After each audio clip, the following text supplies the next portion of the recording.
नमस्कार. आजच्या व्हिडिओमध्ये तुमचं सर्वांचं स्वागत आहे. या अगोदरच्या व्हिडिओमध्ये मी तुम्हाला सांगितलं की कंपाऊंडिंगची पॉवर कशी काम करते. म्हणजे फक्त इन्व्हेस्टमेंट करून उपयोग नाही, तर तुमच्याकडे एक चांगली क्वांटिटी असणं गरजेचं आहे. आणि जेवढी जास्त क्वांटिटी असेल ना, तेवढं कंपाऊंडिंगची पॉवर चांगलं काम करते.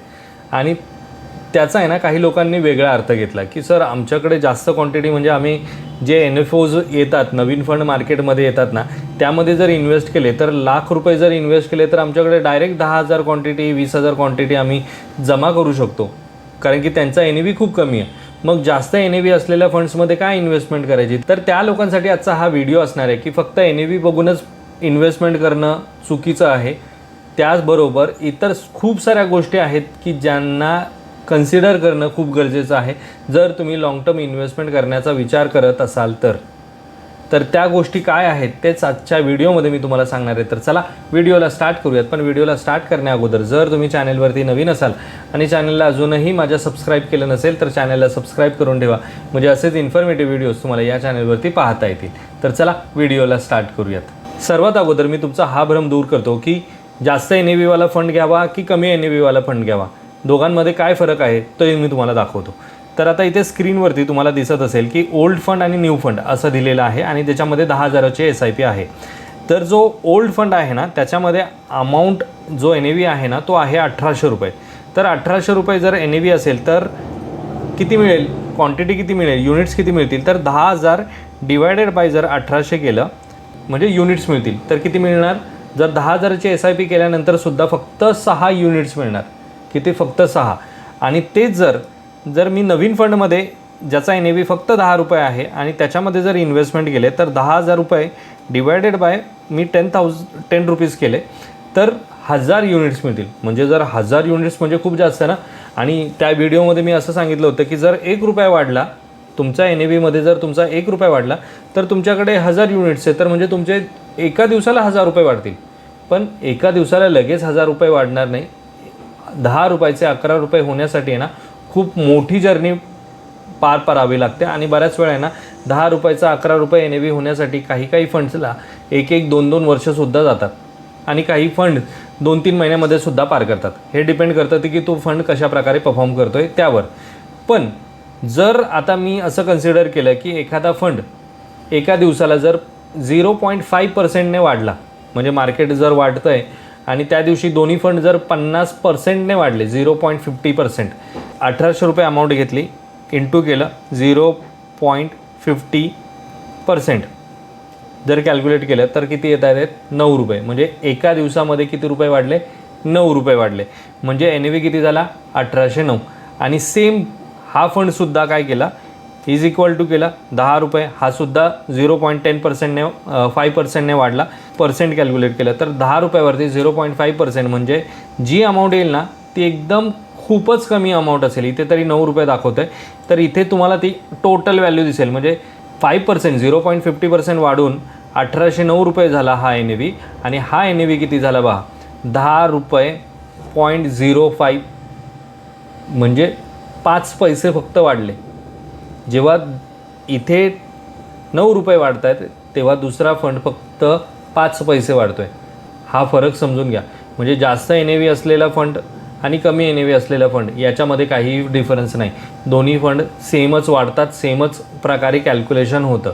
आता आपण येऊयात की फक्त फंड लाँग टर्ममध्ये घेऊन गेलं म्हणजे आपली वेल्थ क्रिएट होते आणि जास्त क्वांटिटी जमा केली याचा अर्थ वेल्थ क्रिएट होते असं नाही. त्यासाठी इतर गोष्टीसुद्धा खूप महत्त्वाच्या आहेत, ज्या गोष्टी आपण पाहायला हव्यात. त्यातल्या काही गोष्टी मी तुमच्याबरोबर आज शेअर करतो, ज्या मी फॉलो करतो एखादा फंड चूज करत असताना. त्यातली पहिली सगळ्यात महत्त्वाची गोष्ट म्हणजे फंड मॅनेजर. एखादा फंड मॅनेजर चालवतो आणि त्या फंड मॅनेजरकडे बघूनच आपण आपली इन्व्हेस्टमेंट करतो ना, कारण की त्याच्याकडे किती एक्सपिरियन्स आहे, तो कोणते स्टॉक पिक करतो, त्याची स्ट्रॅटेजी काय आहे पैसे इन्व्हेस्ट करण्याची मार्केटमध्ये, ते खूप महत्त्वाचं आहे. आणि त्याने जर हे तिन्ही गोष्टी योग्य प्रकारे जर त्याच्याकडे क्वालिफाईड असेल आणि ह्या क्वालिटीज असतील तरच तो पैसे आपल्या योग्य ठिकाणी इन्व्हेस्ट करेल आणि तरच आपले पैसे वाढतील. जर एखादा न्यू कमर्स असेल ज्याच्याकडे मार्केटचा खूप चांगला अनुभव नाही, त्याच्याकडे कुठलाही फंड मॅनेज करण्याचा खूप जास्त वर्षाचा अनुभव नाही, असा माणूस जो तो फंड मॅनेज करतो आहे त्या फंडमध्ये जर मी पैसे इन्व्हेस्ट केले तर मे बी असं होऊ शकतं ना की रिस्क वाढणार, कारण की त्याच्याकडे अनुभव खूप कमी आहे. ज्या लोकांकडे अनुभव 20 वर्षाचा 30 वर्षाचा आहे मार्केटचा, स्टॉक मार्केटचा, फंड मॅनेज करण्याचा, त्या लोकांच्या फंड्समध्ये जर इन्व्हेस्टमेंट केली तर माझ्या मते आपली इन्व्हेस्टमेंट एका चांगल्या ठिकाणी असते. त्याला रिझन म्हणजे काय, तर या लोकांनी मार्केटमधले खूप सारे चढ उतार बघितलेले आहेत. म्हणजे जसं 2008मध्ये आय टी सेक्टर खूप खाली पडलेलं, 2013मध्ये पडलेलं, 2018मध्ये पडलेलं, 2020चा कोरोना बघितला. अशा लोकांकडे एक्सपिरियन्स आहे ना. मार्केट जेव्हा जेव्हा अशा पॅनिक सिच्युएशनमध्ये येतं त्यावेळेस काय करायला हवं याचा एक्सपिरियन्स आहे त्यांच्याकडे. मी जेव्हा एखादा फंड पिक करतो ना त्यावेळेस ही महत्त्वाची गोष्ट पहिली चेक करतो की फंड मॅनेजर कोणता आहे. आता यानंतर मी अजून काय पिक करतो तर एक्सपेन्स रेशो, म्हणजे एखादा फंड किती एक्सपेन्स रेशो आहे, त्याचा किती खर्च करतो इतर गोष्टींवरती, त्याला म्हटलं जातं एक्सपेन्स रेशो. याच्यावरती मी डीपली एक व्हिडिओ बनवलेला आहे, तो तुम्ही नक्की पहा. आता हे मी तुम्हाला एकदम थोडक्यात सांगतो की एखादा फंड मार्केटमध्ये जेव्हा नवीन येतो ना तेव्हा त्याचा एक्सपेन्स रेशो खूप जास्त असतो. आणि त्यातल्या त्यात एखादी नवीन AMC असेल, म्हणजे जी मी XYZ नावाची एक AMC आहे ज्याचं नाव लोकांना खूप कमी माहिती आहे, अशी जर AMC असेल तर त्यांचा एक्सपेन्स रेशो खूप जास्त असतो त्यांच्या फंडचा. त्याला रिझन म्हणजे काय, तर त्यांना खूप चांगलं ब्रँडिंग करावं लागतं लोकांपर्यंत पोहोचण्यासाठी, तरच लोक तर त्यामध्ये इन्व्हेस्ट करतील ना. मी जर सांगितलं की अजय इन्व्हेस्टमेंट नावाचा एखादा फंड मार्केटमध्ये मी घेऊन आलो तर ह्या कंपनीला कोणी ओळखत नाही आहे, मला ब्रँडिंग करावं लागेल. पण तेच जर HDFCने एखादा फंड मार्केटमध्ये लॉन्च केला तर त्यांना एक्सपेन्स रेशो कमी करावा लागणार ना, कारण की ऑलरेडी त्यांचा एक ब्रँड आहे, इस्टॅब्लिश आहेत ते लोक. त्यामुळे एक्सपेन्स रेशो तिथे फरक कळतो आणि त्यामुळे एक्सपेन्स रेशोसुद्धा चेक करणं खूप गरजेचं आहे. आता त्यानंतरची अजून एक महत्त्वाची गोष्ट जी चेक करायला हवी ती म्हणजे फंडचा ट्रॅक रेकॉर्ड. फंड किती वर्ष जुना आहे, त्याने गेल्या 5 वर्षामध्ये, 10 वर्षामध्ये, 15 वर्षामध्ये की कशा प्रकारचे रिटर्न्स त्याने दिलेले आहेत. म्हणजे मार्केटच्या सिच्युएशननुसार, ज्याला आपण रोलिंग रिटर्न्स असं म्हणतो, की मार्केट वर खाली असतानासुद्धा कशाप्रकारे इतर फंडच्या तुलनेत कशाप्रकारे रिटर्न्स दिलेले आहेत, या गोष्टीसुद्धा चेक केल्या जातात आणि मी स्वतः चेक करतो. कारण की काय होतं ना की एखादा फंड आपल्याला खूप जास्त रिटर्न्स देतो एखाद्या वर्षामध्ये, त्यावेळेस जर त्याच्यामध्ये इन्व्हेस्टमेंट केली तर मे बी पुढच्या 2-3 वर्षामध्ये जर त्याने रिटर्न्स नाही दिले तर काय करणार. एका वर्षाच्या बेसिसवरती इन्व्हेस्टमेंट आपण नाही करू शकत त्या फंड्समध्ये. त्याचा ट्रॅक रेकॉर्ड पाहणं खूप गरजेचं आहे की तो कशाप्रकारे रिटर्न्स देत आला आहे. जर त्याने कन्सिस्टन्सली तसेच रिटर्न्स दिले असतील तर हरकत नाही ना त्या फंडमध्ये इन्व्हेस्टमेंट करायला. मी इथे कुठेही रिकमेंड करत नाही की फंड कोणता घ्यावा, कोणता सेल करावा किंवा कोणता होल्ड करावा. एज्युकेशनसाठी बनवलेला व्हिडिओ आहे, तुम्ही त्याच्याकडे त्या दृष्टीने पहा. म्हणजे तुम्ही एखादा फंड सिलेक्शन करताना काय काय गोष्टी लक्षात घ्यायला हव्यात ते मी तुम्हाला या व्हिडिओमध्ये सांगतो आहे.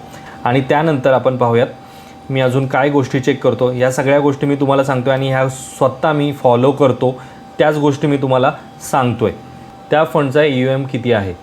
एखादा फंड मार्केटमध्ये जेव्हा येतो ना त्याचा EUM म्हणजे त्याच्यामध्ये गुंतवलेली पैसे जे आहेत ना ते खूप कमी असतात. 1000 करोड, 5000 करोड, 3000 करोड एवढाच EUM असलेले काही फंड असतात. आणि एवढाच जर EUM असलेले फंड जर तुम्ही पिक करताय ना तर त्यांचा एक्सपेन्स रेशोसुद्धा खूप जास्त असतो, कारण की फंडची साईज खूप कमी आहे ना. पण तेच जर मी 15,000 करोड, 10,000 करोड, 20,000 करोड, 50,000 करोड, 70,000 करोड अशा साईजमधले जे फंड आहेत ते जर मी पिक केले ना तर त्यांचा एक्सपेन्स रेशो कमी असतो आणि त्यांच्याकडे कन्सिस्टन्सी असते. म्हणून तर त्या लोकांनी, इतर लोकांनी त्या फंड्समध्ये इन्व्हेस्टमेंट केलेलं असेल ना. तर EUM खूप महत्त्वाचं आहे. आणि त्याचबरोबर त्या फंडचा ब्रँड, बऱ्याच वेळा ब्रँडसुद्धा खूप मॅटर करतं. एखादा नवीन फंड मगाशी जसं सांगितलं इन्व्हेस्ट विथ अजय नावाचा एखादा फंड मी मार्केटमध्ये घेऊन आलो तर ब्रँड नाही आहे ना तो, म्हणजे त्याच्याकडे एक्सपिरियन्स नाही आहे, म्हणजे त्या मार्केटमध्ये त्याला ओळखच नाही आहे. अशा फंडमध्ये इन्व्हेस्टमेंट करणं म्हणजे रिस्की आहे, कारण की त्यांची पूर्ण टीमसुद्धा नवीनच असणार, त्याचा बॅकअपचा जो स्टाफ आहे तो सुद्धा नवीन असणार, म्हणजे सगळ्याच गोष्टी नवीन आहेत ना.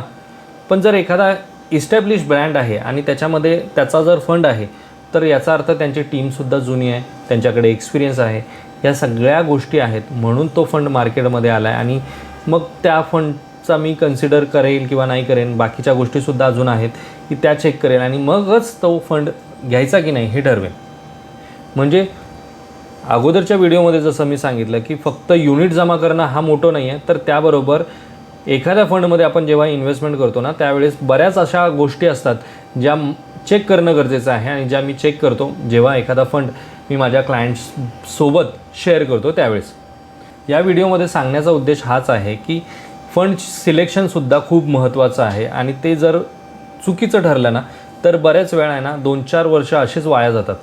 इतर फंड परफॉर्म करतो आणि हा फंड परफॉर्म करेल म्हणून जर 3-4 वर्ष त्याला होल्ड करून ठेवला तर 4 वर्ष तर तुमचे वाया गेले ना.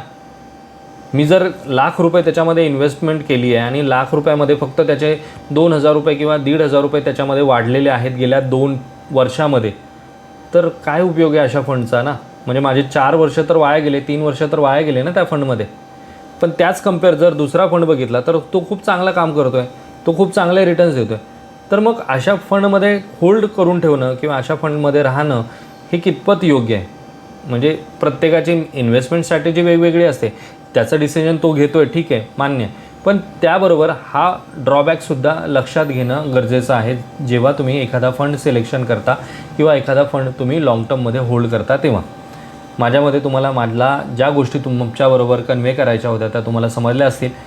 जर आजचा हा व्हिडिओ तुम्हाला आवडला असेल तर व्हिडिओला लाईक करा. चॅनलवरती जर तुम्ही नवीन असाल तर चॅनलला सबस्क्राईब करा. भेटूयात मित्रांनो अशाच एका इन्फॉर्मेटिव्ह व्हिडिओमध्ये. तोपर्यंत बाय बाय.